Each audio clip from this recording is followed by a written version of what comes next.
Договорот со Фронтекс што го потпишуваме денес е важен, не само поради тоа што зајакнува нашата соработка во полето на миграција, туку поради тоа што е преведен на македонски јазик, на исто рамниште со сите 24 јазици на Европската Унија.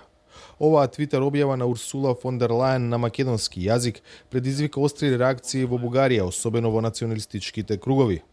Срамното предавство на ГЕРБ продолжуваме со промените ДПС и Демократска Бугарија ја легитимира лагата македонски јазик, напиша на Фейсбук бугарскиот европратеник од редовите на ВМРО БНД Ангел Џамбаски. Човекот познат по екстремно националистичките ставови, кои често освен негација на македонскиот идентитет содржат и територијални претензии, потпишувањето на Фронтекс договорот и на македонски јазик го нарече срам и гостење на сметка на бугарската чест и достоинство.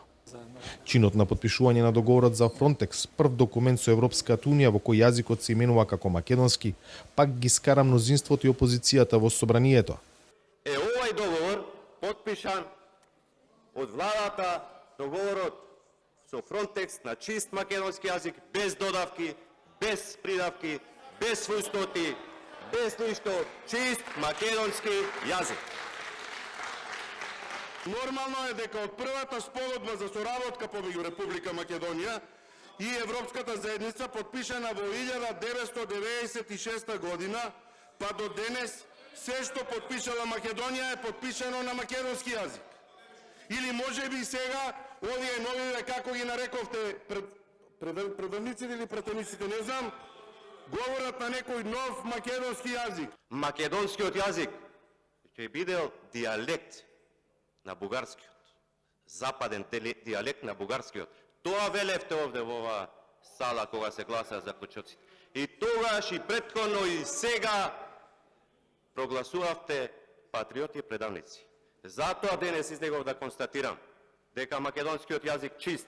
Освен за тоа дали потпишаниот договор во присуство на врвот на Европската комисија е успех или не, власта и опозицијата не наоѓаат заеднички јазик ниту за најавените уставни измени за вклучување на бугарите, неопходни за продолжување на натамошните фази од преговорите со Европската Унија.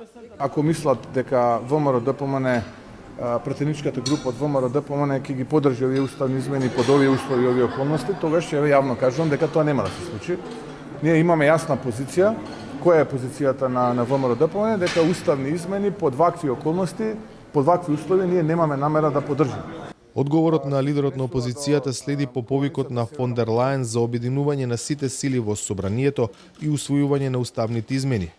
Во настапот таа порачи дека сите чинители треба да ја разберат одговорноста за сопствениот придонес за земјата да напредува. За Гласот на Америка, од Скопје, Владимир Мирчевски.